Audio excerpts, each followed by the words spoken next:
The Hitman just came out on Netflix, and I think this might be Glen Powell's role that finally gets him to be more of a known name. He's been in movies like Top Gun 2, Anyone But You, Twisters is coming out this summer, but this is one that everyone has access to, and I think it's a movie that has a lot of broad appeal. The premise of the movie, if you haven't seen the trailer on Netflix, is that this guy, Gary Johnson, is a professor of philosophy, and he ends up helping the police by going undercover and getting evidence of people who are trying to put a hit out on someone. And this is based on a real guy. You can look him up. It's a pretty crazy story. So you can see Glen Powell here is playing all these different characters because apparently this guy was really eccentric and really into psychology. So he would dress up as best as possible to meet each client. Now in the movie, he does it online. The actual guy died a few years ago, and he was doing this pretty much throughout the 90s and 80s, it sounds like. He helped arrest like 60 people. And apparently this is a real thing that still happens, according to my wife who watches way too much Snapped. For me, Glen Powell's performance just really carries the movie, and he shows a pretty wide range being all these funky characters. There is a little bit of an element of self-filleting here, because they're telling him in the movie how good of an actor he is, going undercover. But overall, it's just really fun. He does a great job.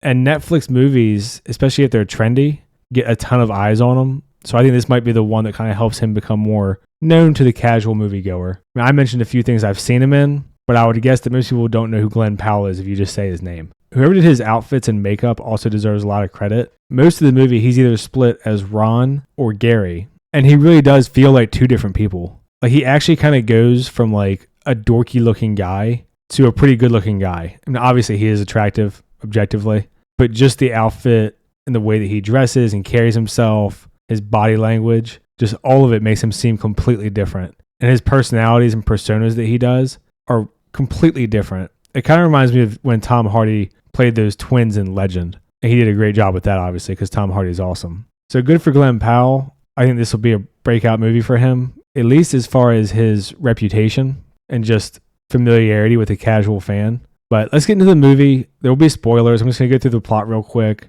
It's pretty straightforward, pretty simple, but fun and kind of all over the place with some dark humor too. So you get to see him play a lot of different personalities, but the biggest two that he plays for the bulk of the movie and what the actual story is of the movie, he pretends to be this guy Ron, and he goes to help this woman Madison because she wants to put a hit out on her husband. She's played by Adria Arjona, who's the super hot chick from Ministry of Ungentlemanly Warfare. And when he meets her, obviously she's attractive, but she says that her husband is abusing her and he's violent, and she doesn't know how to get out of it. So he tells her to keep the money and just use the money to escape the situation because he feels bad. Apparently this actually did happen one time in real life where he told a woman who was being abused not to go through with it, and he helped her get to a woman's shelter and get out of an abusive situation. So what the movie does is take that a step further, and not only does he help her get out of the abusive situation, they end up dating. They have a run-in with the husband, and the husband wants to put a hit out on Madison. Now, obviously, Madison thinks she's dating Ron. She doesn't know anything about Gary or that he works for the cops. We see the husband, after this run-in with Madison and Gary, tries to put a hit out on Madison because he's jealous and he just can't take it and he's crazy.